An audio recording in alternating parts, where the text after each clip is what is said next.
Hey everyone, welcome back to another learning video. दोस्तों, मान लो ये राजू है और इसका शेयर मार्केट के बारे में कुछ भी नहीं मालूम, लेकिन ये अपने पैसों को इन्वेस्ट करना चाहता है, अपने पैसों से पैसा कमाना चाहता है। तो यहाँ पर किस तरह से राजू अपनी शेयर मार्केट की जर्नी को स्टार्ट करे। दोस्तों, मैं आपको शेयर मार्केट में पैसा लगाने से लेकर प्रॉफिट को अपने बैंक अकाउंट तक निकालने तक का सारा प्रोसेस बताऊंगा। अब मान लो कि राजू के पास सिर्फ 1000 रुपए है और वो इस 1000 रुपए से ही अपने शेयर मार्केट की जर्नी को स्टार्ट करना चाहता है। वो 1000 रुपए लगाकर ही शेयर मार्केट के बारे में जानना चाहता है, शेयर मार्केट सीखना चाहता है। हो सकता है आप में से कई लोग ऐसे भी होंगे जो 1000 रुपए से ज्यादा भी पैसे इन्वेस्ट करना चाहते हैं, लेकिन हम यहाँ पर 1000 रुपए का ही एग्जाम्पल लेके चलते हैं, क्योंकि शुरुआत में आप जितने कम पैसे लगाओगे उतना ही बढ़िया है। क्योंकि शुरुआत में हम अक्सर गलती करते हैं और हम अपनी लर्निंग फेज में होते हैं, हम उस वक्त सीख रहे होते हैं, तो सीखते वक्त जितना कम पैसा इन्वेस्ट करो उतना बढ़िया है। तो वापस अपने एग्जाम्पल में चलते हैं राजू के पास। अब देखो, राजू को अपने पैसे इन्वेस्ट करने के लिए अपना एक डीमैट अकाउंट ओपन करवाना पड़ेगा। अब ये डीमैट अकाउंट क्या होता है? ये बिल्कुल हमारे बैंक अकाउंट की तरह होता है। जैसे हमारे बैंक अकाउंट में हमारे पैसे जमा होते हैं, वैसे ही हमारे डीमैट अकाउंट में हमारे खरीदे हुए शेयर्स जमा होते हैं। अब ये डीमैट अकाउंट आप कहाँ खुलवा सकते हो? दोस्तों, ये डीमैट अकाउंट आप अपने बैंक में भी खुलवा सकते हो और आप ऑनलाइन भी खुलवा सकते हो। अब बैंक में खुलवाने से क्या होता है कि बैंक आपको कई सारे सर्विसेज देगा, जैसे कि बैंक आपको एडवाइजरी सर्विस देगा, आपको ऑफलाइन ऑफिस प्रोवाइड करेगा, जहां पर आप उनके ऑफिस में जाकर अपने आप ऑर्डर दे सकते हो कि आपको कौन सा शेयर बाय करना है और कौन सा सेल करना है। आप वहां जाकर ऑफलाइन ऑर्डर कर सकते हो। ऐसे और भी कई सर्विसेज देगा, इसीलिए हम इनकी सर्विस को फुल सर्विस ब्रोकर कहते हैं। अब क्योंकि ये ब्रोकर्स थोड़ी ज़्यादा सर्विस दे रहे हैं, इसीलिए इनके चार्जेस भी हल्के से ज़्यादा होते हैं। दूसरा तरीका होता है डीमैट अकाउंट खुलवाने का, वो है ऑनलाइन। आप ऑनलाइन भी अपने डीमैट अकाउंट खुलवा सकते हो, कुछ ही मिनट का प्रोसेस होता है। दोस्तों, आपको डीमैट अकाउंट खुलवाने के लिए आपको अपना पैन कार्ड चाहिए, अपना बैंक अकाउंट चाहिए जो आपके ही फ़ोन नंबर से लिंक हो, आपका आधार कार्ड चाहिए जो आपके फ़ोन नंबर से लिंक होना चाहिए। ये तीनों चीज़ें बहुत ही ज़रूरी है अपना डीमैट अकाउंट खुलवाने के लिए, चाहे आप ऑफलाइन खुलवाओ चाहे ऑनलाइन खुलवाओ। और मान लेते हैं कि आपको ऑनलाइन डीमैट अकाउंट खुलवाना है। अब ऑनलाइन में भी दो तरीके के ब्रोकर होते हैं, एक होता है फुल सर्विस, एक होता है डिस्काउंट ब्रोकर। अब फुल सर्विस वाला बिल्कुल जैसे मैंने बैंक वाला एग्जांपल दिया था, वैसे ही ये ब्रोकर भी होते हैं। ये आपको एडवाइजरी सर्विस वगैरह देते हैं, जिसकी वजह से ये थोड़ा ज़्यादा चार्जेस लेते हैं। अब ये जो डिस्काउंट ब्रोकर होते हैं ना, वो एडवाइजरी सर्विस नहीं देते, वो ना ही आपको ऑफलाइन ऑफिस प्रोवाइड करेंगे जहाँ पर जाकर आप ऑर्डर दे सकते हो। ऐसे कुछ सर्विसेज होती है जो ये डिस्काउंट ब्रोकर नहीं देते, इसीलिए इनके चार्जेस कम होते हैं। मेरे हिसाब से ऑनलाइन जो आप अपना मोबाइल में डीमैट अकाउंट खुलवाते हैं वो ज़्यादा आसान होता है और झंझट भी नहीं रहती उसमें। देखो, अभी मार्केट में बहुत सारे ब्रोकर हैं, जैसे ज़ेरोधा, ग्रो, धन, एंजल वन, अप स्टॉक्स, एम स्टॉक्स, ऐसे बहुत सारे ब्रोकर हैं जिनके पास आप अपना डीमैट अकाउंट ओपन करवा सकते हो। दोस्तों, इन ब्रोकर्स में से कुछ ब्रोकर्स के पास अपना डीमैट अकाउंट खुलवाना बिल्कुल फ्री है और कुछ ब्रोकर ऐसे भी हैं जिनके पास अकाउंट खुलवाने के पैसे लगते हैं, अकाउंट ओपनिंग चार्जेस लगते हैं। अब क्योंकि राजू शुरुआत में सिर्फ 1000 रुपए लगा रहा है, तो उसके लिए फायदा यही रहेगा कि वो ऐसी जगह अपना डीमैट अकाउंट खुलवाए जहां पर अकाउंट खुलवाना बिल्कुल फ्री हो। अब क्योंकि इतने सारे ब्रोकर मार्केट में है, तो अगर आपके माइंड में डाउट आ रहा होगा कि आपके लिए कौन सा ब्रोकर बढ़िया रहेगा, किसके पास अकाउंट खुलवाना सही रहेगा, अगर आप ये जानना चाहते हैं तो उस पे एक सेपरेट वीडियो बनाया है जिसका लिंक डिस्क्रिप्शन में मिल जाएगा, तो आप उस वीडियो को भी इस वीडियो के बाद देख लेना। दोस्तों, अभी आगे बढ़ते हैं और मान लेते हैं कि आपने डीमैट अकाउंट खुलवा लिया। अब दोस्तों, डीमैट अकाउंट खुलवाने के बाद भिड़ते ही आपको किसी भी शेयर में इन्वेस्ट नहीं करना,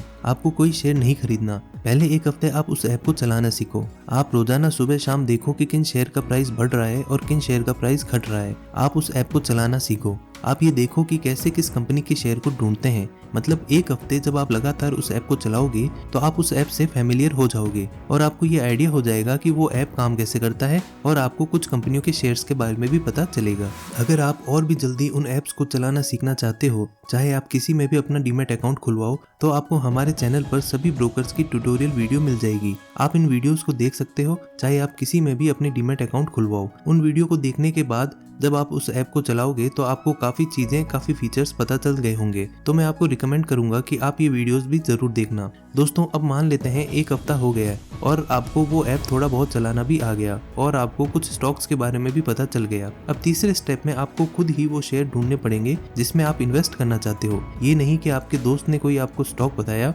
और आप उसमें इन्वेस्ट कर दो। कोई भी आपको अगर कोई स्टॉक बता रहा है तो उसमें इन्वेस्ट मत करो। आप अपने पैसे इन्वेस्ट कर रहे हो तो अपना खुद का डिसीजन लो, खुद ही शेयर्स ढूंढो, खुद इन्वेस्ट करो। माना कि शुरुआत में आप बढ़िया शेयर्स चूज नहीं करोगे। शुरुआत में अक्सर सबसे गलती होती है, शुरुआत में जो हम शेयर चुनते हैं वो उतना अच्छा रिटर्न नहीं देते। ऐसा सबके साथ होता है। मैंने खुद नहीं, जब शेयर मार्केट में पहली बार जो शेयर खरीदा था उस पर मेरे को बहुत तगड़ा लॉस हुआ था। हालांकि इस नुकसान की वजह से ही मेरे को मोटिवेशन मिली कि मुझे अपना लॉस रिकवर करना है और इससे कहीं ज्यादा पैसे बनाने हैं, और आज मैंने शेयर मार्केट में कई लाखों का रिटर्न कमा लिया। तो दोस्तों, कहने का मतलब ये है कि शुरुआत में आपसे गलतियां हो सकती है, लेकिन आपको सीखने पर फोकस रखना है। कुछ समय बाद, कुछ महीने बाद, एक आध साल बाद आप शेयर मार्केट में प्रो हो जाओगे और फिर आप जिन स्टॉक्स में इन्वेस्ट करोगे वो तो अच्छा खासा रिटर्न देंगे, क्योंकि आपको बहुत सारी चीजें पता चल चुकी होगी।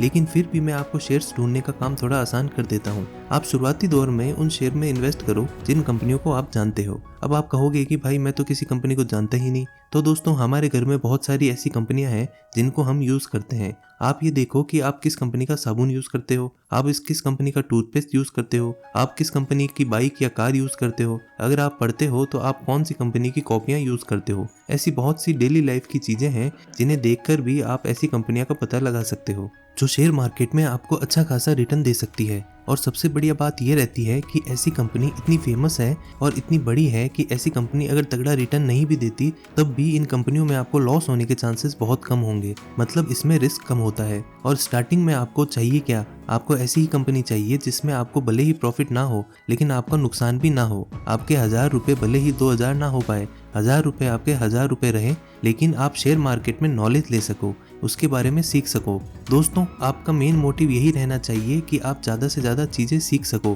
क्योंकि शेयर मार्केट में पैसा कमाना इतना आसान नहीं है। चाहे कोई कितना भी सिखा दे, आप कितनी भी वीडियोस क्यों ना देख लो, जब तक आप वो सीखी हुई चीज़ें करके नहीं देखोगे तब तक आपको कोई भी एक्सपीरियंस नहीं मिलेगा। तो दोस्तों, अब मान लेते हैं कि राजू ने अपनी बढ़िया रिसर्च करी और उसके बाद एक शेयर उसको मिल गया जिसमें वो इन्वेस्ट करना चाहता है। पर उसे इन्वेस्ट करने के लिए उस कंपनी के शेयर पर क्लिक करना है और क्लिक करते ही बाय वाला ऑप्शन आ जाएगा। उस बाय वाले ऑप्शन पे क्लिक करके वो शेयर को खरीद लेना है। अब आप चाहे कोई भी ऐप यूज करो, शेयर को खरीदना और बेचना सबसे आसान काम है। लेकिन अगर आपको फिर भी इसके बारे में सीखना है तो आपको हमारे चैनल पर सभी ब्रोकर्स की ट्यूटोरियल वीडियो मिल जाएगी जिसमें आपको पूरा प्रोसेस बताया है कि शेयर खरीदना कैसे है और बेचने कैसे है। अब फिलहाल हम आगे बढ़ते हैं और मान लेते हैं कि राजू ने शेयर खरीदना भी सीख लिया। अब इसके बाद आता है शेयर को होल्ड करने का प्रोसेस, क्योंकि 1000 रुपए ही राजू ने शेयर मार्केट में लगाए हैं और ऊपर से उसने बड़ी फेमस कंपनी में पैसे लगाए हैं, तो यहाँ पर उसके पैसे एकदम से बहुत ज्यादा बढ़ेंगे नहीं, इसीलिए उसे अपने स्टॉक्स होल्ड करके रखने पड़ेंगे।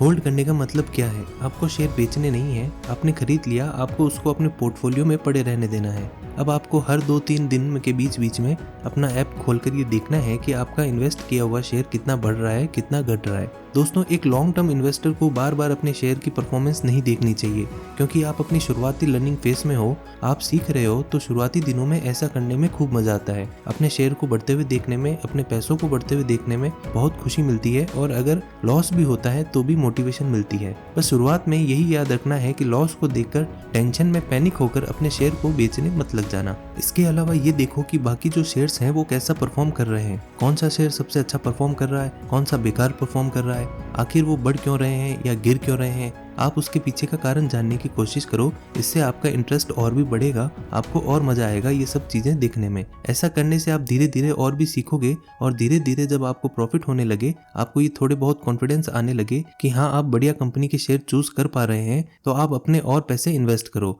आप अपने उस पुराने शेयर को सेल मत करो, क्योंकि आप 1000 रुपए में ज्यादा शेयर्स खरीद भी नहीं पाओगे। 1000 रुपए में आप कुछ ही शेयर खरीद पाओगे, और अगर आप उन शेयर्स को प्रॉफिट में सेल करोगे तो उसके ऊपर चार्जेस ही इतने लग जाएंगे कि आपको प्रॉफिट कम हो जाएगा। क्योंकि दोस्तों, जब हम शेयर बेचते हैं तो उसमें कई तरह के चार्जेस कटते हैं। ब्रोकरेज चार्ज हो गया, जीएसटी हो गया, सेबी के चार्जेस हो गए, स्टैंप ड्यूटी हो गया, ऐसे कई सारे चार्जेस कटते हैं। और इन सभी चार्जेस में से नए इन्वेस्टर के लिए सबसे खतरनाक चार्ज होता है डीपी चार्ज, क्योंकि ये डीपी चार्ज 15 रुपए से 20 रुपए लगता है, और जो नए लोग होते हैं ना, उनको ये 15 रुपए से 20 रुपए का चार्ज ज्यादा चुभता है, क्योंकि ये 15 से 20 रुपए का चार्ज हर ट्रांजैक्शन पर लगता है। इसीलिए आप शुरुआती दिनों में शेयर को बेचने से बचो। लेकिन फिर भी अगर आपको लगता है कि आपका शेयर अच्छा खासा बढ़ गया है और अब ये सही टाइम है शेयर को बेचने का, तो आपको अपने उस ऐप में अपना पोर्टफोलियो खोलकर उस शेयर पर क्लिक करना है, और क्लिक करते ही उसके नीचे सेल का ऑप्शन आ जाएगा। सेल वाले ऑप्शन पे क्लिक करके आपको जितने भी शेयर बेचने हैं वो नंबर डाल के शेयर सेल कर सकते हो। सेल करते ही आपको उसमें से चार्जेस कटने के बाद आपका सारा पैसा